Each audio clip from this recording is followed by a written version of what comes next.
Welcome to It Takes Two. I'm Blair. I'm Chris. And today we'll be talking about Love is Blind, Season 9, Episode 7. We need you to subscribe, like, share, comment, and hype the video. Listen, we are so close to 10,000 subscribers. Trust me, we only been doing this for a little, 2 years. Yeah. I think it is. Mm-hmm. Help us get to 10,000. We need about 80 of y'all to subscribe. I know y'all watch it. Just press that subscribe button, and guess what? You will get all the shows right when I release them. Listen here, we did some deep dives. Make sure y'all go back and check out those deep dives. We are trying to give you as much content as much as possible with this season of Love is Blind. And I just got one thing to say. I've been right about everything so far. It's crazy. I've literally I'm hitting the nail on the head literally with every person from the casting impressions all the way to season 9, episode 7. I will say this though, even though we've seen all the episodes, please keep the comments to episode 7. I don't want to send you to the block. It's dangerous out there. Yeah. You ready, Blair? I'm ready. Let's go. We start with Madison and Joe, and Madison is sitting outside because she's frustrated. Joe ends up going back to bed, but she's crying. Yeah, loudly. And then she looks over her shoulder, sees Joe is still asleep. She starts crying even louder. Yes, loudly. And he says, I can hear you crying. Do you just want to come talk to me? And she says, I can't hear you over the waves. You can come out here and talk to me. So he says, I'm in bed. She says, this is embarrassing. Okay. So she goes in to talk to him. He doesn't get why she's embarrassed. She's embarrassed because she's crying by herself. He just woke up. It was a lot. He's also low-key laughing. And she says she's going to go sleep in another room. Joe still has no idea what she wants. What are your thoughts on this, Blair? Madison is, like she said, embarrassed. And I think that Joe does hold a little bit of accountability for getting a little bit too tipsy during the night, especially the fact that he's a stranger and she doesn't know him very well. Maybe. But she's overreacting. Okay. She is like beyond overreacting. And the theatrics are a bit much. And also the fact that you want to sit outside and have him come to you while you're crying, but not actually sit down and have the conversation with him about the real issue. Yeah. She is annoying. Yeah. He's annoying too, but in this moment, she is extremely annoying. I'm actually finding Joe to be less and less annoying after every scene with him because he is comedy. I ain't gonna hold you. I find myself laughing at Joe. Let's start with some objective facts before we get into my opinion, right? Joe did not do anything to this girl. Correct. Do you agree with that, Blair? Yes. Do you agree with that, people? Joe did not do anything to this girl for her to feel embarrassed. She feels embarrassed based on her whatever projections that she wanted to basically show to everybody else. How she wanted them to view their relationship. Whatever the hell. Because truth be told, Madison's not the first one that feels this way, or rather the only one that feels this way, as we go get later on in the episode, right? So Madison comes in, if we go back to last episode, she comes in, she sees that he's asleep. She wakes him up. Joe don't know where he is, right? Obviously, he's drunk, maybe a little high, maybe a little both, right? But the whole point is he's in the bed, right? You start tweaking, in my opinion, basically like crying, and then now all of a sudden we get to this episode to where you're finding different parts of the room to cry. You're crying over down there on the lower level, then you go in the hallway to cry, then you get in the bed to cry even more, basically just trying to turn the situation on its head to where now I'm just waking up as Joe, and now I have to console you where I don't even know where I am, what time it is, what I did. Right. All I keep saying is, hey, obviously you're crying. And then your response is, well, you should come over and see why. Why are you crying? What did I do? I did nothing. But yet, you are the people. Oh, yes, I'm turning my attention to our friends and family in the comments. Y'all are the people that believe that Joe should have this conversation with her and say, hey, you're a little too big for my taste, but I want to stay in this relationship just to see if my attraction can grow. Y'all believe she has the actual maturity to have that type of conversation where we actually see her emotional maturity now. So you believe that Joe should come out. I just want to repeat myself, should come out and say, hey, I still want to be married to you, but my attraction to you is not there at the moment. And she's going to basically be like, okay, thank you for being honest with me. Joe did absolutely nothing in this scene, and she cried in 3 locations already in this hotel room. The bathroom, the lower living room, and the hallway. No, Madison, you're crazy. And guess what? You're on my list. So we move on to Allie and Anton. They are drinking wine outside. She's asking if he's ever had his nails painted or makeup put on him. He says no, maybe he would for his daughter. And Allie says that she's going to put makeup on him one day. What the hell that mean? I don't know what's going on here. You see, here's the thing about it, right? Allie, I see your game plan here, right? And your game plan, to me, at least, is that you want to be taken care of. Based on how you was talking in the pods, you basically want to be some type of trophy wife.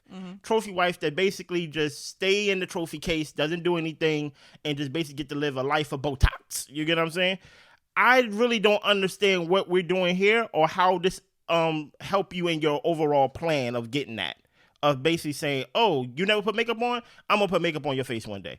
It just seems very weird and odd, and it feels like I missed part of the conversation. Yeah. But it is what it is. So we get to Megan and Jordan. Megan is crying, saying it was a bad night. Jordan asks her, was hanging out with Nick that bad? Now, hold on.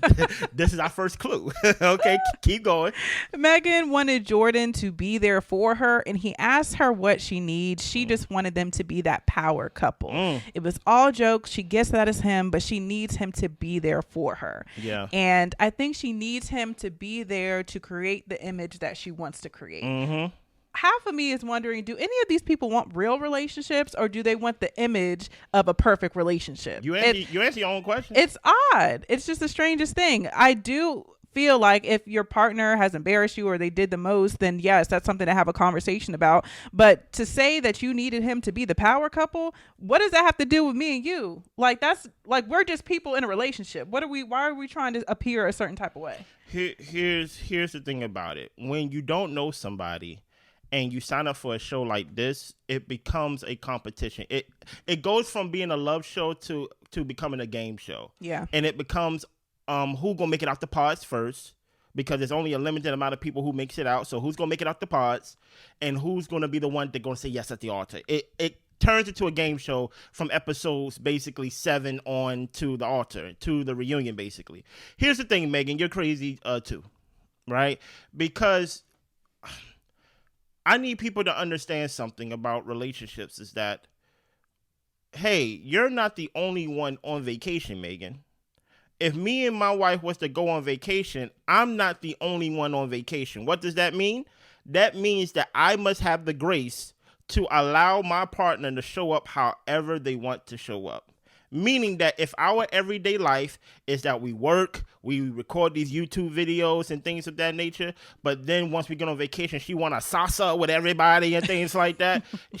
Listen, we're not, and we on vacation at that, all paid vacation by everybody else. It just seemed like Jordan was a little drunk. We know, what is my man name? Joe was definitely gone. You get what I'm saying? And it just felt like the guys was just loose. Yeah. And it just felt like Megan is kind of talking like, well, this was our audition as stepping out as a couple in front of everybody, and you failed. Yeah. And he's like, I was just eating guacamole. Right. like.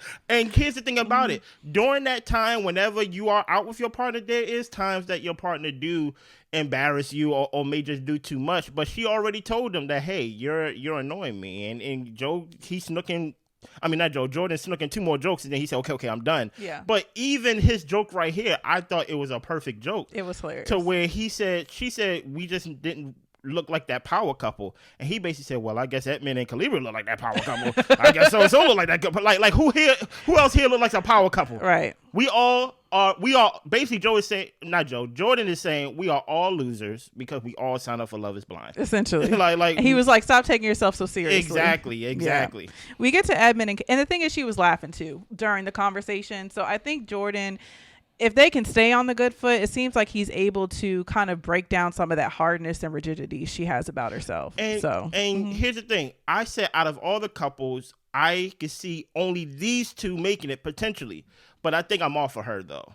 I think I'm off of her, and because I'll let you know in the episode. Keep going. Okay. So we get to Edmund and KB. Edmund apologizes for how he treated her the night before about her wanting to wait until marriage. She is happy that it happened so that way she can learn who he is, and he tells her that he's here for her. He asks how many times she's been in love. She says twice. He says 3 times. And she thinks they both have some work to do. She is still a bit stuck on yesterday, but she wants to get over it, and she does appreciate him. Do you have any thoughts?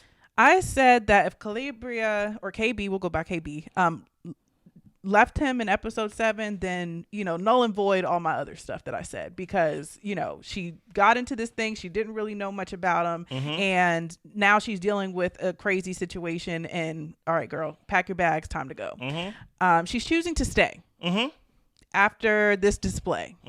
After he was kissing and licking your feet in front of people. After he was crying and hollering and screaming for coochie. Yes, he was. And now I don't think that Calabria is really here for love. I just don't believe it. If I'm wrong, oh well. You're not wrong. Whoop-de-doo. You're not wrong. If I'm wrong, whoop-de-doo. Whoop-de-doo, exactly. But I don't believe that she's here for love. I don't think that she is finding Edmund attractive, not in the physical sense, but in the way that he's acting. When he did that run during their first meeting, her face was not intrigued. No, it's not. She was like, what is this? And I definitely think she was hiding a laugh when he started going off. Yeah. So I just don't take her seriously anymore. Like what are you, like, you're here for what exactly? Not for Edmund. Well, so it's hard to take someone serious when they're unserious. Listen here, right? When it comes to Calabria, I was expecting to see on my TV screen some words written in gold that Calabria has chosen to leave this experiment based on whatever reasons. Basically, the same words we got for Blake, the same words we got for Anna, and I'm hoping to see that with Calabria. Now, Calabria, you're sitting here and you're basically, as Edmund is apologizing, and here's the thing about it. I am not giving Edmund any bail out of jail, right? Not a single one. But I'm going to tell you what's going to happen, right? Here's the thing about it. Everything that Edmund is about to do from this point on should not be a surprise to you. Yeah. Because he has shown not once, not twice, not 3, not 4. He has shown so many times that he cannot regulate his emotions.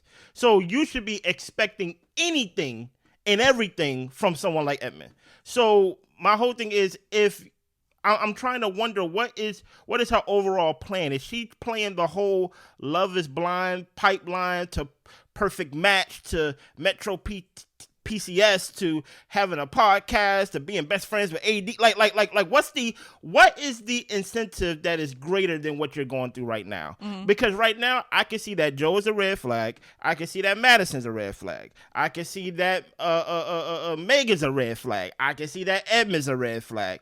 And now, Calabria, you are not a victim no more, because you have enough intel and enough information to make a sound decision on how the rest of your marriage or the rest of this experiment is going to be. Yeah. And at this point, I look at her like she's trying to grin and bear it. Exactly. And I don't think you get any points for grinning and bearing it. No. And then eventually what's going to happen is the table's going to turn on you. Eventually, people going to start feeling sorry for him. Because you know why? We're going to be like, Edmund can't control himself. Because we already know he's special. But also people will believe that you know he's special. So that's why it comes off to be like, Calabria, what's the goal here? And obviously the goal, and I'm only using her words against her.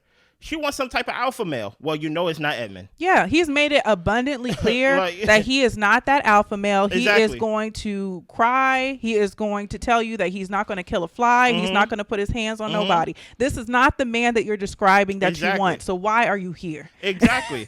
And then we saw you with your hypothetical. You pulled a hypothetical out to basically challenge his masculinity, basically saying, okay, big buff a big buff strong guy grabs me, and then that's when you try to change it to, well, okay, what if he's the same size as you? And Edmund's like, I don't care if he's in a wheelchair. Yeah. Right? Unless I'm giving him a handshake or a hug, I'm not putting my hands on him. Because any answer that he gave to try to fit your narrative was not good enough. He doesn't fit it. And then on top of that, when y'all have this weird conversation again that night before he had a temper tantrum and he's punching himself in the head, talking about how nice he is, you said, how do you feel about me not giving you no sex? Or basically, to paraphrase, how do you feel that everybody else has sex except for us? That's a weird way to basically form a question. It's like, so are you trying to pick at him now? Exactly. Like what? Like what is your aim? Because you could have easily just, if you want to abstain from sex until the actual day of the wedding, until after the wedding, you know how you abstain from it? By not talking about sex. Mm-hmm.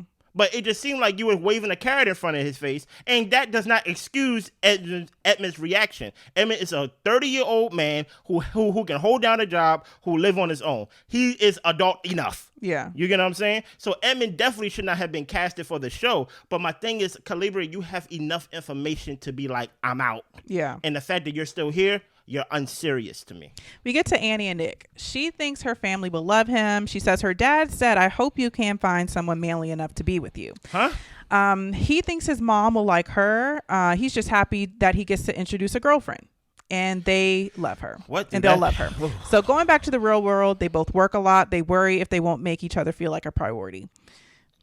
Just the word choices and the things, it's just like... Oh. Are you still trying to prove to your mom what she asked you about is not true? Are you still trying to prove something, Nick? I don't know. Yes. ever since he came home from school sad one day and his mother came in the room and said, "You gay boy?" Mm-hmm. He's been on a mission to kiss people in front of her, to marry a woman and things like that. I'm not questioning his sexuality and things like that, because guess what? Obviously my gaydar is broken. I can't read it. I don't know it. Right? Yeah. But based on what he's saying, my mother would just be happy that I have a girlfriend. What do that mean? Right. Like you're confusing me, Nick. You get what I'm saying? Yeah. Because this is more than a girlfriend. Are you invested in this because you like the person, or are you invested in this because you got something to prove to your family? Right. And those are two different things. Mm-hmm. So we get to Madison and Joe. Madison got some space from Joe last night. Yeah. She woke up feeling like she missed him, and she really wants this to work. Yeah. She tells him because, they've only been together for 3 days. She doesn't know what he needs in the moment, and she apologizes for not giving him what he needs. Joe knows that she wanted to be heard last night, and he apologizes that he didn't hear her out. Yeah. She thinks they're still just feeling each other out. Everyone was having fun, maybe too much fun, and he just needed sleep and to get his bearings. He doesn't want her to feel abandoned, and he should have came out and held her. They share I love yous, and they hug it out. Anything on these two? Yeah, I mean, Joe's still lying. He doesn't want to be with this girl. He doesn't find her attractive. And I know your perspective on it of pretty much he can't tell her because she can't seem to handle her emotions. But I think that he is digging himself into a deeper and deeper hole by the fact that he is continuing to be with her, making apologies and concessions, and she's expecting a partner who loves and cares about her to show up, and he's not showing up like he loves or cares about her at all. Yeah. I think one of those things are true of what you said. I think he doesn't find her attractive, but I don't get the feeling that he don't want to be with her, though. Okay. I think he wants to see it through. I think he wants to give himself the full allotted time that is given to them to see if something can be there, right? And in that moment, and the reason why I feel like he cannot tell her while he's in this experiment right now, because if he tell her right now that he's not attracted to her, even if she had the emotional maturity, a lot of women just can't take that. So off top, I think he feels like I can't tell you or else it's going to self-destruct the whole experiment for both of us. Mm-hmm. So I'm just going to basically keep it in my tuck.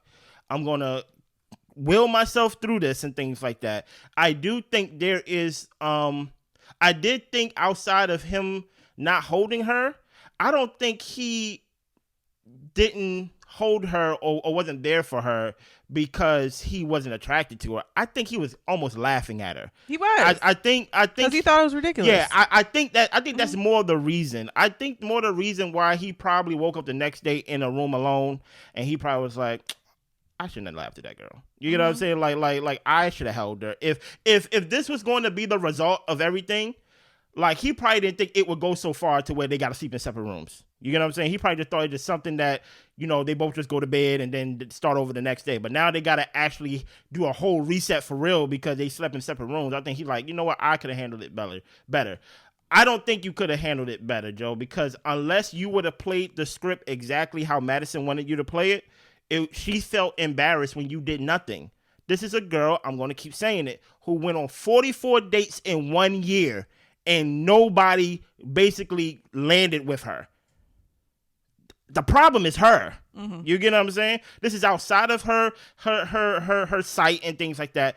The problem is her. She could take something and act like the sky is falling. No guy wants to deal with that. You know? So all the couples get together. Nick is giving nonstop kisses to Annie. And I point this out because he's just so performative. It's just crazy. Come off performative, yeah. It's really crazy.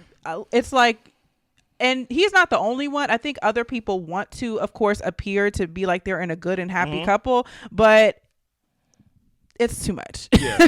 So to the point that it doesn't feel genuine. So the girls are talking. Madison is happy she and Joe are in a good space now. They also have great sex. Allie and Anton haven't had any issues yet. KB shares that she was challenged in her argument with Edmund, and the ladies are happy to have conflict to see how their partners can handle conflict. Dude, you see the competition in this conversation with the girls meeting up again? Yeah, Allie was just basically saying like, yeah, we don't have no issues. And other people were like, well, let's front load the conflict so that we can No, like people are comparing. Yeah. Also, something else you may have missed. Who said that they had great sex before? I think it was Megan. Megan and Jordan. Yeah, no, Madison. And now Madison's coming back and saying, oh, yeah, me and Joe have great sex. Because that's important to share in front of all the girls. Because that's not embarrassing. Right. You get what I'm saying? Because right now, it's like I said, we are put in these little situations to where we have to compete. And that's why Megan didn't feel like they was a power couple. That's why Madison was embarrassed because she was at the pool party by herself because her man got drunk that he had to go sleep by. Like, it's a competition thing. And like I said, all these people are showing why they're on the show and why they are all kind of like got red flag in them. You know what I mean? So we get to the guys. Jordan tells Nick he and Annie are a match made in heaven. Nick says everything's going well and she is all in. Joe shares that he got wasted last night, got kicked out of the room, but they are back on track. Jordan shares that Megan called him annoying. That actually bothered him. That actually seemed like it did hurt his feelings. And he wishes that she would have phrased it differently. They did end up working past it, but he's curious to see how they'll be living together. They probably will only see each other mostly on the weekends because they're both into work. And he's not super clingy. And, you know, maybe that's a good thing because she said she was annoyed with him. She's been staying with friends in Denver because she's in the process of selling her house in LA. And he has to stay in Denver because Luca has a half sister that he doesn't want to separate him from. So that's where they're going to be living, is Denver, if she wants to be with him. Okay. Joe is surprised to learn the wedding is in 3 weeks, as well as a lot of the other guys. They didn't know it was coming this soon. Yeah. They're like, whoa, wait a minute. Here's the thing about Jordan and Megan that I think they are the only ones that have. I think nobody on the show had a chance to make it, and Jordan and Megan have a chance to make it, but it's very small. But I feel like they both have objectives that is in conflict with each other. Okay. I think Megan wants, even though she's talking about how she can, you know, be cool and like, you know, she's not all about her money, even though she calls herself Sparkle Megan and things like that. I think her secret objective is to basically upgrade Jordan's life. To upgrade, to basically have a man and basically be the reason why the man is who he is. Basically, like, if they are a power couple, it will be because Megan made them a power couple, not because he brought something. Because truth be told, Mike was the perfect choice if you wanted somebody to have equal power. Kind of like the whole intimidation thing. She said, you know, guys are intimidated by me. I think that's what you project. That's what you like. And guess what? You can be with Jordan, who is completely out of your tax bracket, because guess what? It's easy for him to be intimidated by your lifestyle. It's easy to be intimidated by how you live and things like that. I think that's her objective of coming into being with Jordan. I think Jordan's objective is to humble Megan. And I think with them two being together, it's not going to work. I think that would be one of the reasons. If it's not going to work, that would be it. I think he's just a little too normal for her, to where she's like, I'm trying to call you up, and he's just like, yeah, I don't know. Like, it just seems like something's off about them two. I don't know. I get a different read on the situation. Okay. From what I've seen of Megan so far, it appears to me that she's had everything that she could want out of life, so to speak, materialistic wise. And I think that she is trying to get something a little deeper and a little more real. Okay. And to the point that she's willing to, you know, be with somebody who has a child and really take on that big responsibility. I think that she's taken that seriously. So when it comes to Jordan, I don't think he's intimidated by her. And I think that he can respect the fact that she is a high earner and a hard worker, but I don't find him I would honestly, if she was with Mike, even though they might be considered a power couple, I could see them getting into more competition with each other of who is the alpha, who is stronger. But I think Jordan is willing to allow her to do her thing and have her space, and he's going to stay in his lane. So I think that they could potentially work if she doesn't end up cutting him down because of what he doesn't have. Yeah. You know, I don't think that Jordan is trying to humble her or do anything in that type of way from what, you know, the conversations we've seen. I think that he just kind of wants her to relax a little bit. Yeah. At most, maybe. And I don't think that Jordan is intimidated by her. And I think to Megan that would be a problem. And it could be. I think she likes intimidating people. Yeah. And that's fine. So KB says that Edmund is not an alpha male. Okay. I'm glad she admitted it. And she knows it. Well, but that's still what you want, right? Exactly. Megan liked Jordan's jokes, and that's why she fell for him, but she also wants him to be serious. Annie is nervous that she could be the one to mess things up, and Allie is used to dating someone a little bit more outgoing. You want him to be serious? Like, what do you mean? Like, there's so much code in what she's saying.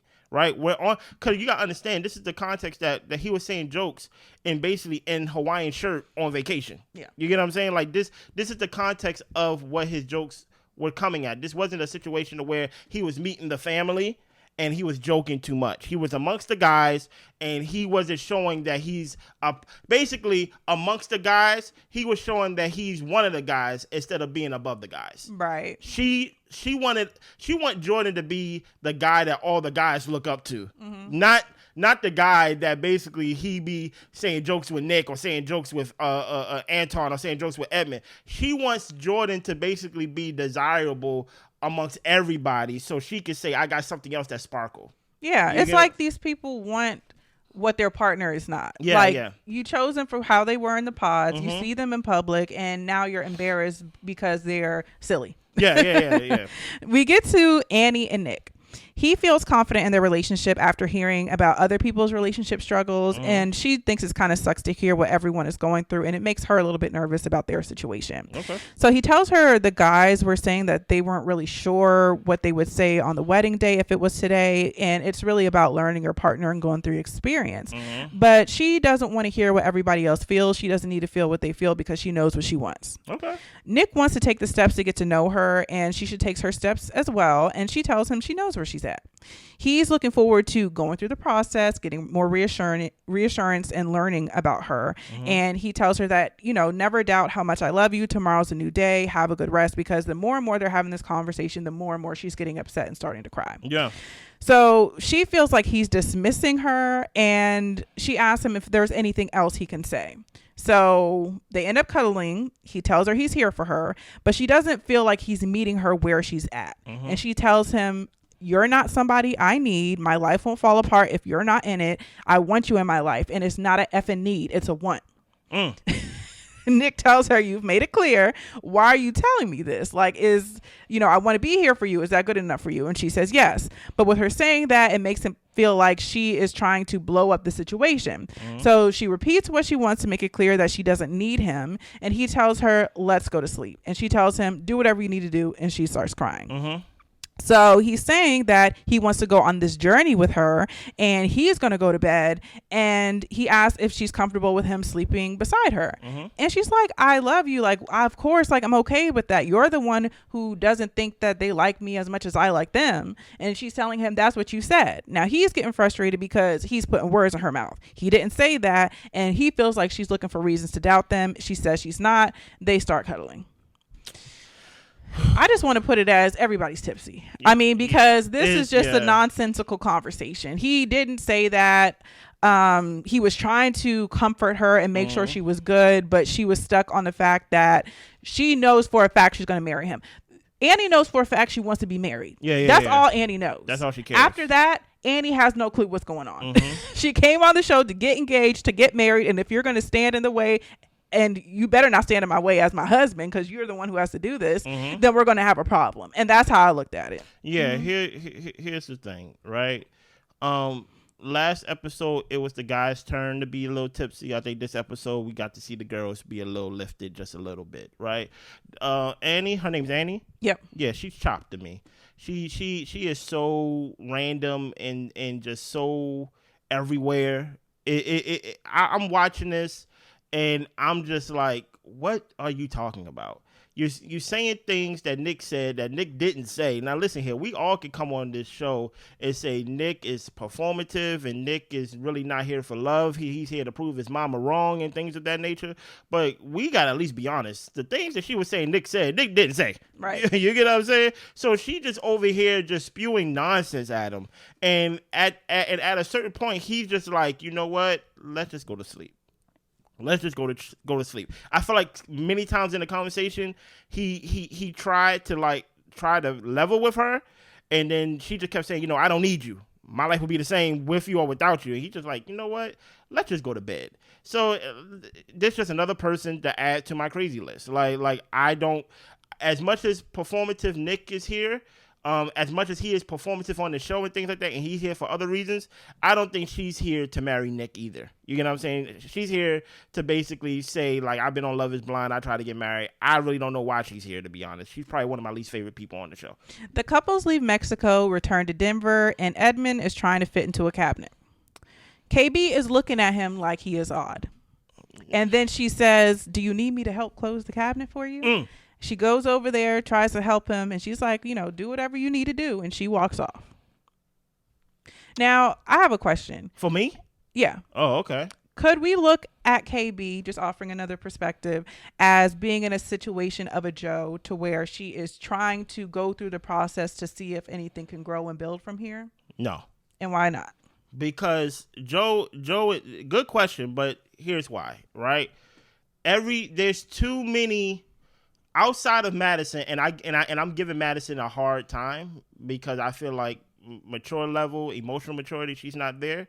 But outside of that little blow up that Madison had, all Madison did was be unattractive to him or be bigger than who he usually dated. Mm-hmm. She did not do anything to basically show some type of unstableness. Mm-hmm. Or only thing she showed was that, she could take a situation and turn it on his head and make it about her. That's all she did. Mm-hmm. That's only like one strike. Yeah. We're not going to take how she looks and things like that and hold that against her. That's one strike with her. Mm-hmm. She's seen, and not only seen, kind of affirm who Edmund is, right? When she said my love with the pet name, but also when he's like crying over everything, what did she say? Oh, my sensitive baby. Yeah. So she's affirming the oddness, which lets me know that she sees it. Yeah. Right. And she kind of sees it as, this is not a problem for me. Mm-hmm. Right. So she saw how he ran. She saw how he does things. She saw how he had a temper tantrum. It's too many strikes against him. And now he's actually putting himself in a cabinet because he said he never grew up with cabinets this big. I grew up with cabinets that big and I never went in the cabinets. Yeah. You get what I'm saying? So I don't really understand the parallel. So when I see Calibra, I'm just like, you know that he's odd. You affirmed his oddness and things like that. And I just see it as, the incentive to being on the show or the incentive to making it to the end has to be greater than what you actually see, than actually you struggling with attractiveness when it comes to Joe and having no way to tell that person. Yeah. Like I think those are apples and oranges in like some type of way. Okay, so Megan and Jordan. Mm-hmm. She is not sure how Jordan is living in a 1-bedroom apartment with Luca, but of course we're going to see it, later on. Mm-hmm. And she's looking forward to house hunting with him. So he's looking forward to Megan meeting Luca's mom, mm-hmm. and she starts crying because she's nervous of just all of the unknowns. Okay. She knows that she can be a motherly figure, but she doesn't want to overstep Jordan's toes. She likes gift giving. That's her love language. And Jordan tells her, you can get him stuff, but it doesn't have to be crazy expensive. He really is a kid who enjoys experiences. So just make sure you spend time with him. Yeah. She also wants to be respectful towards Luca's mom. And Jordan says, look, sometimes we disagree. She probably won't know why you're with me, but I don't need her stamp of approval. She apparently has someone that she's in a relationship with, so it really doesn't even matter. And she's worried that she won't get to meet Luca before the wedding, but Jordan says he's going to work on that, and that's not something she needs to worry about. Me and Blair laughed at this scene because it felt like Jordan had to basically go through a crash course with her of how to connect to a human. You get what I'm saying? Mm-hmm. Basically, like Human for Dummies. of, hey, you don't have to worry about getting him a Gucci backpack, or you don't have to worry about $100 toy. He cares about the $1 toy as much as he would care about the $100 toy. I want him to learn that he have to work for things and be appreciative. He's only a kid. He's not he's not a robot. Now I understand that you can be fearful of the unknowns and things like that because you sign up for Love is Blind and you so happen to be in love with the guy that has a kid, right? Yeah. But when it comes down to the whole, like, I think she was just letting her emotions get the best of her, not in a bad way, but just like, I'm just like, I think you're overthinking it, Megan. Yeah. Like, he's a kid, right? Truth be told, he's gonna like whoever his father tells him to like. You get what I'm saying? And if you're nice to him. Hey, Luca, this is Miss Megan and things like that. This is Daddy's fiance. Oh, and he's like 5. Exactly. Yeah. So he's very easy to please. Like, you know what I mean? Compared to a 16-year-old son or a 16-year-old daughter who may be like, you would never replace my mom. Like Luca's not gonna do that. Luca be happy if you give him a Lego set or if you give him a hug. Like it really doesn't matter. And I think she's psyching herself out. And I think Jordan did a good job of actually like calming those like worries down and things like that. Yeah, I thought that this spoke to Jordan's level of maturity. I think throughout we've seen him be kind of silly and chill and all that type of stuff, but he really was able to meet Megan where she was at and kind of like cool her down, rein her in. And I feel like that's important for a partner to be able to have that skill set. You don't need to get worked up just because the other person is. Exactly. So I'm glad that he was able to speak to her in a way that she could kind of digest and come back to earth. Yeah. And like I said, I think it's fair for her to be nervous. She is signing up for a lot by choosing Jordan. But like you said, I think it was more so of just an overthinking type of situation. And this is the perfect context for him to be serious. Yeah. He's back at home. He's back in his normality of life. He's not on vacation anymore. So now you could actually, besides you being annoyed at him and seeing him as a goof, you could actually see that he can level with you and actually have a real conversation. It sucks that it wasn't in front of everybody, so you can have that look of looking like the power couple. That's what you want. But more times than not, these type of conversations, and more times than not, the times where y'all prove yourselves to each other, it will be in privacy. Yeah. So hopefully she can see, Jordan is actually mature, and when it comes to being a dad, I think that's Jordan's best quality that he's shown so far on the show. Yeah. Because his joke's not really that funny to me. But I'm just saying, like, the fact that he speaks of Luca and actually, like, it seems like he really cares about his son. And considers him. Yeah. I'm like, that's his best quality and things like that. Anything else? That's all we got. I need you to subscribe, like, share, comment, and hype the video. We see you in the next episode. Bye.